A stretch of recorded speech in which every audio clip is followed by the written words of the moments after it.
because she was not on the mental health caseload. Right.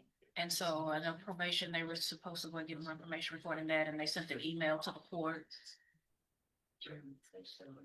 And so I'm going to take, good morning, are you, or good afternoon, I can't do afternoon. Are you Almeida Miles?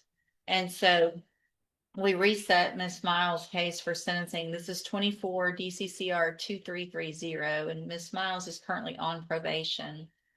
And a motion to revoke that probation was filed, and we were here, it looks like February 24th, and Ms. Miles entered pleas of true to counts 1 through 4 in that motion.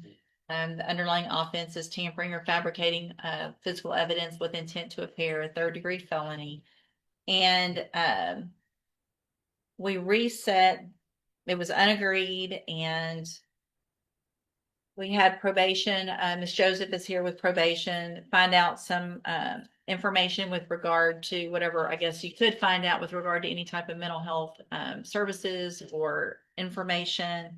And it looks like she has not received any outpatient services with Spinal Tap, that they referred her to the outpatient clinic, but you did not see where she'd ever actually had an appointment. Is that correct, Ms. Joseph? Yes, that's from the mental health staff with Spindle Top. They said that she never showed up.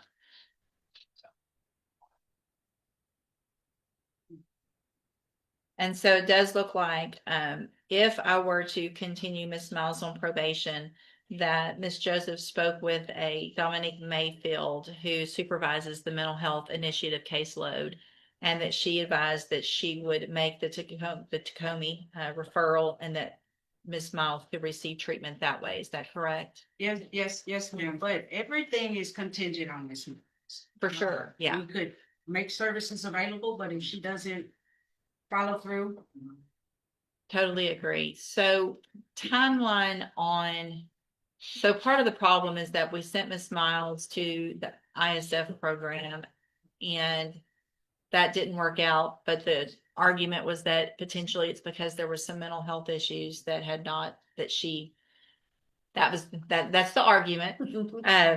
I see Miss Joseph is a little leery about that by her facial expressions. So I guess Mr. Smith, what is any thoughts? Well, we tried to send her to ISF and she did not complete that program. So Miss Miles, the last thing I want to do is not address something that needs to be addressed if there's some mental health issues.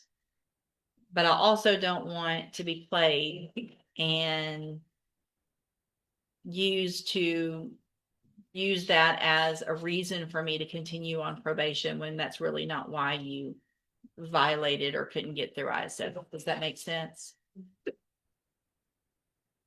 Ms. Holmes?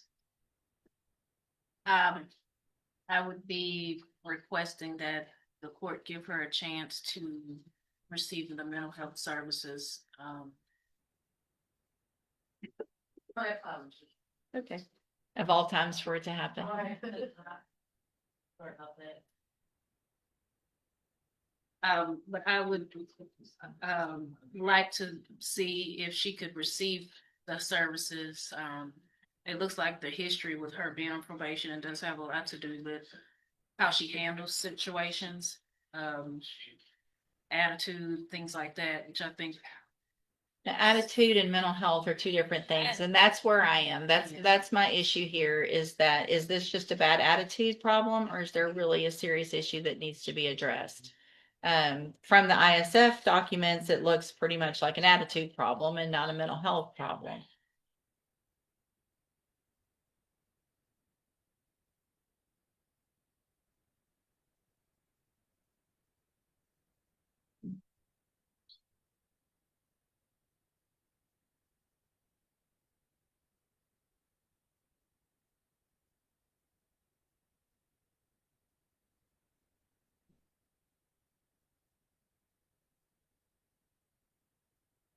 Ms. Joseph, anything to add? I don't deny that Miss Miles has mental health issues, but I don't subscribe to the fact that the behavioral issues at the intermediate sanctions facility, coupled with the disciplinary infractions at the county correctional facility, constitute mental health issues. However, it should the court elect to continue Miss Miles on probation, that the full plan is, and everything is already in her conditions of probation, she will be transferred to a mental health caseload where that officer can get the Tacoma referral. And if everything goes well, she'll be supervised on that caseload for a year. Then she'll come back to my caseload where she'll be supervised again for a year and to assess her progress before we transfer her to a regular felony case. All right. So here's what I'm going to do, Ms. Miles. And it probably could potentially be easier for you if I didn't do this, but here's what I'm going to do. You're going to have one opportunity at this. All right. And I want to make that very clear because Ms. Holmes is listening to me. Mr. Smith and Ms. Joseph knows that when I say this is your opportunity, this is it.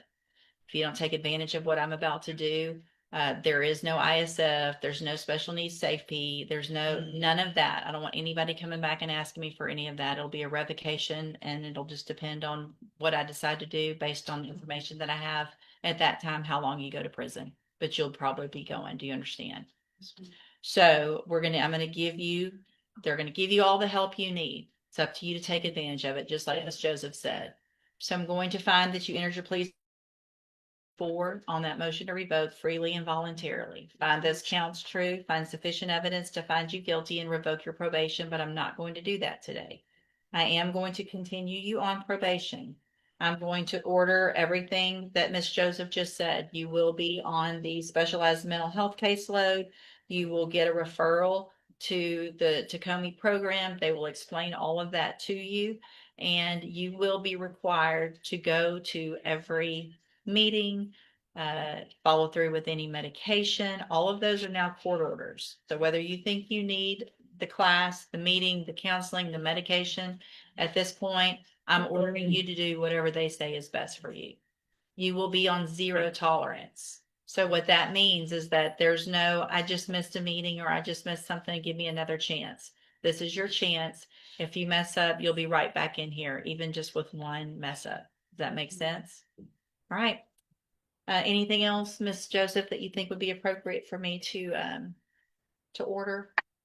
I did want to clarify that upon her completion of the MHI caseload, she'll come back to high yes. Okay. Then you'll go from the mental health caseload to the high medium caseload. That way you're not going from one super intensive to just kind of once a month. You're going to have a structured kind of step down process so that everybody can make sure that you're doing and everything you're supposed to, and that you're in a place where you're able to do that. Or if you need any further help, they'll get you that as well. All right.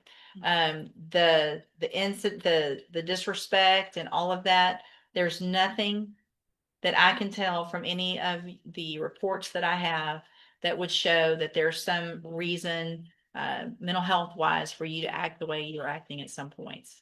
Right. So that's not making you do some of those things. So I want you to be respectful to wherever you're going, the probation department, Spindletop, wherever it is. You have to treat everyone with respect along that way, that path. Okay. I'm going to hand you the trial court certification. This shows this wasn't an agreement. There are some rights to appeal, but you can talk to Ms. Holmes about that. If y'all will sign that and give her the bottom copies. Okay. And I hope you take advantage of this opportunity. Okay. Good luck to you, ma'am. There he goes. All right, sir, you're Justin Joseph. Yes, sir. And Mr. Joseph has two cases on probation, in each of those cases with motion to revoke filed. We've got cause number 20-35476. The underlying offense is possession of a controlled substance. And then we've got 20-35818. Underlying offense is evading arrest or detention with the use of a vehicle. And what is the announcement? Judge, I visited actually with Mr. Nichols and my client. I think we were here previously. We had a bond hearing a few weeks ago. Mm-hmm. At this time, we're at an impasse agreement wise, so this is what I think we have a hearing on this for us. Do you want to go ahead and go through that motion and get Yeah. pleas of true or not true today then? Set up. Mr. Joseph, the best you can, raise your right hand, please, sir. Do you swear or affirm the testimony you're going to give in this hearing will be the truth, the whole truth, and nothing but the truth? Yes, Your Honor. All right, thank you. You can put your hand down. And will he waive the formal reading of the motion in each case? He does. So I'm going to go back through. Yeah, that'd be good, probably. And I could probably do it on two. Actually, I need to. I'm gonna print it, this one also, just because it's easier.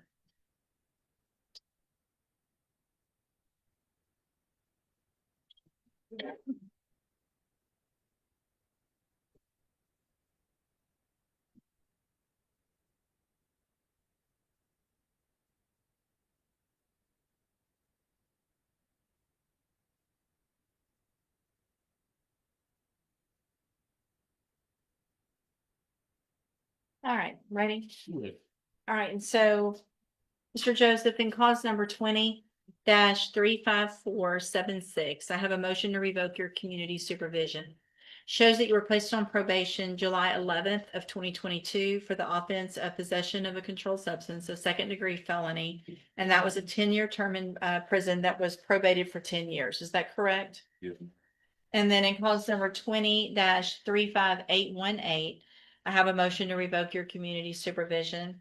This shows that you were placed on probation that same day, July 11th of 2022, for the offense of evading arrest or detention with the use of a vehicle, a third-degree felony. And that was also a 10-year term in prison that was probated for 10 years. Is that also correct? Yes, Your Honor. Each of these motions allege that you violated your probation. Count one in each case alleges that you failed to submit to alcohol and or drug screening on November 4th, December 1st, and December 12th of 2025, and then January 2nd and January 12th of 2026. And is that true or not true? True. Count two in each case alleges that you failed to submit a valid urine specimen for alcohol and or drugs, in that on January 14th of 2026, you attempted to provide toilet water from the urinal instead of your urine. Is that true or not true? Not true. And then count three in each case alleges that you're behind in your court assessed fees. Is that true or not true? True. Did you enter your pleas of true to counts 1 and 3 freely and voluntarily? Yes, Your Honor. And did you plead true to those because they're both actually true? Sure. And do we have here we have probation here, but you wouldn't have been the one that did that testing. Is that correct? No, ma'am, that was Officer Menard. Okay, so what I'm going to do is find in each of your cases that you entered your pleas of true to counts 1 and 3 freely and voluntarily. Find those counts true, find sufficient evidence in each of your cases to revoke your probations. However, I'm going to reset your case for sentencing. We can get an updated pre-sentence report. Mr. Nichols can have that officer here to testify with regard to count 2. And then we will go forward at that time with any sentencing. And there is no agreement. This is unagreed, correct? Yes, ma'am. Okay, we'll see you back at sentencing.